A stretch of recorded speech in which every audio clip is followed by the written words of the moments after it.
और आज एडीएमई के समर्थन में हिंदू संगठन और तमाम जो है वरिष्ठ समाज सेवी यहाँ पर जुड़े हैं। उन्हीं से बात करेंगे आखिरकार पूरे प्रकरण को कैसे देखते हैं। क्या नाम है सर? देखिए, मेरा नाम है ललित शर्मा, प्रदेश अध्यक्ष हिंदू रक्षा दल उत्तराखंड। हम देहरादून से आई है पूरी टीम और भाइयों ने हमारा यहाँ भी साथ दिया है आके।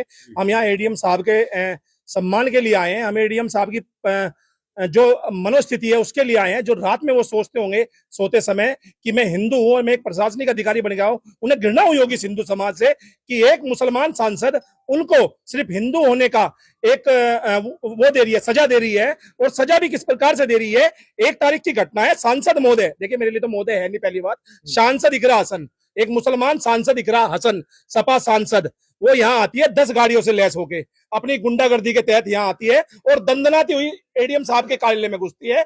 और घुसने के बाद में वो उनसे बात करती है और बात करने के बाद में वापस चली जाती है। मगर नहीं, जब एडीएम साहब का उन्हें पता लगता है कि वो एक सामान्य, अब आप गौर कीजिए मीडिया के जरिए, जब उन्हें पता लगता है 8-10 दिन बाद कि ये अधिकारी एक सामान्य अधिकारी है, सामान्य जाति से आता है, मुख्यमंत्री पर दबाव कैसे बनाया जाए, तो पूरी सपा पार्टी ने और कुछ मुस्लिम लीडरों ने एक बैठ के व्यू रचना बनाई कि इस अधिकारी के माध्यम से सरकार को घेरते हैं।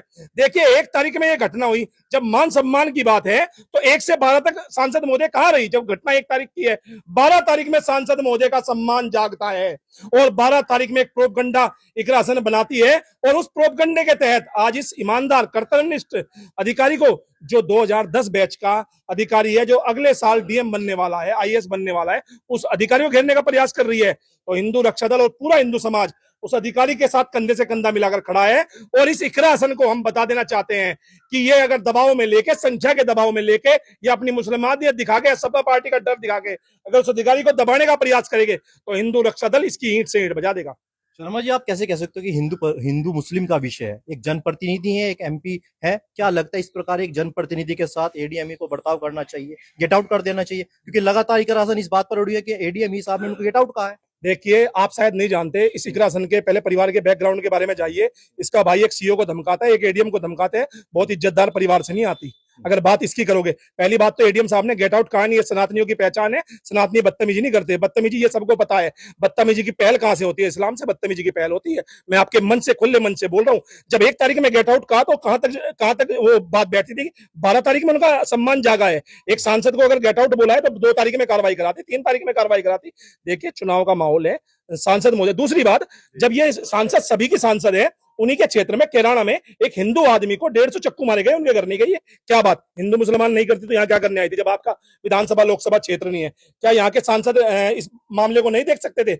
मगर नहीं, जानबूझ के जब उन्हें पता लगा ये सामान्य जाति से अधिकारी आता है, 12 तारीख के बाद ही क्यों इनको इनका सम्मान जागा है? मैं आप कि मीडिया चैनल से पूछना चाहता हूं, ये एक राशन कराना क्या चाहती है? अगर इस अधिकारी के खिलाफ कोई भी प्रशासनिक एक्शन होता है तो हिंदू रक्षा दल सड़कों पर होगा, पूरा हिंदू समाज सड़कों पर होगा। और हम इस अधिकारी को नहीं, सभी अधिकारियों को, जो जो हिंदू समाज से आते हैं, उनको ये महसूस नहीं होने देंगे कि हमने हिंदू में पैदा होकर गलती की है। अभी कुछ तस्वीरें ऐसी भी आई हैं। अभी 3 दिन पूर्व कैराना सांसद इकरा हसन एक कांवड़ शिविर में जाती है और शिव भक्तों की सेवा करती है और उनको अपने हाथों से भोजन खिलाती है। देखिए, मैं तो ये मानता हूं कि कोई भी मुसलमान हमारे कांवड़ शिविर में न जाए और हमारे भोलों को खाना मत खिलाए। मैं सीधा बोलना चाहता हूँ, चाहे सांसद हो चाहे कोई भी हो, कोई भी मुसलमान हमारे कांवड़ शिविर में मत जाए। क्योंकि इसलिए ना जाए, रात में पता नहीं उसने क्या खाया था और सुबह हमारे कांवड़े को हाथ से क्या खिलाते। अरे नहाते हैं, धोते हैं, हमें कोई मतलब नहीं इनसे। ये क्यों हमारे कांवड़ों में जाते हैं, शिविर में खिलाते हैं? हमने बोला नहीं आने के लिए। ये अपने जाए यहाँ मुहर्रम में खिलाए, अपनी ईद में खिलाए, जो खाना है वो खाए। हम इन लोगों को पसंद नहीं करते। हमारे कांवड़ में क्यों आते हैं? क्योंकि इन्हें व्यापार चाहिए। हमने एक मुहिम छेड़ी है, हिंदू रक्षा दल ने पूरे देश में एक मुहिम छेड़ी है। ये अपनी तख्ती लगाए, ये हमारे ही कार्यक्रमों में क्यों आते हैं? हम तो नहीं जाते, क्योंकि इनको लव जिहाद कराना है। इसके साथ 4 लोग इसके आएंगे, वहां पर हमारे परिवार के लोग आते हैं, उनको फंसाएंगे। इनका लक्ष्य सीधा है। जिस शिविर में पहुंची है वो खुद सनातनी है, वो खुद हिंदू है। देखिए, ये आपकी बात बिल्कुल सही है। जिस शिविर में पहुंची है, कुछ लोगों को राजनीति के तहत बुलाना पड़ता है। हम वो लोग नहीं है। हमारे किसी भंडारे में घुस के दिखाइए, हम हाथ पकड़ के बाहर कर देंगे। और हम किसी भी कांवड़िया को, हम कांवड़ियों से भी हाथ जोड़ के निवेदन करते हैं, किसी भी मुसलमान के हाथ का मत खाइए, इस कांवड़ यात्रा मत खाइए। और जब अब इन्हें हमसे इतनी दिक्कत है, जब एक अधिकारी से इतनी दिक्कत है, तो क्यों हमारे कांवड़ शिविर में जा रही? वहां भी तो बदतमीजी हो सकती है। वहां भी तो कोई कांवड़िया उसके हाथ लगा के ऐसे बोलेगा पीछे हट जा, तो फिर ये चिल्लाएगी कि मुझे छेड़ दिया। तो क्यों ऐसी घटना करती है? क्यों जाती है हमारे कांवड़ शिविर में? क्यों अधिकारियों के पास जाती है? जब तेरा सांसद क्षेत्र वहां है तो वहां जा। यहाँ सहारनपुर में दंदनाती 10 गाड़ी, आप यहाँ की फुटेज निकलवाइए, 10 गाड़ियों के साथ आई थी। उस दिन सम्मान कहा था। अगर आपने मुझे अभी गाली दी है तो मैं अभी लड़ूंगा ना आपसे। 10 दिन बाद क्या मेरा स्वाभिमान जागता है, सम्मान जागता है? क्या जागता है मेरा? मैं आपके मीडिया चैनल से ये पूछना चाहता हूँ, माध्यम से, सांसद महोदय का सम्मान 10 दिन बाद जागता है।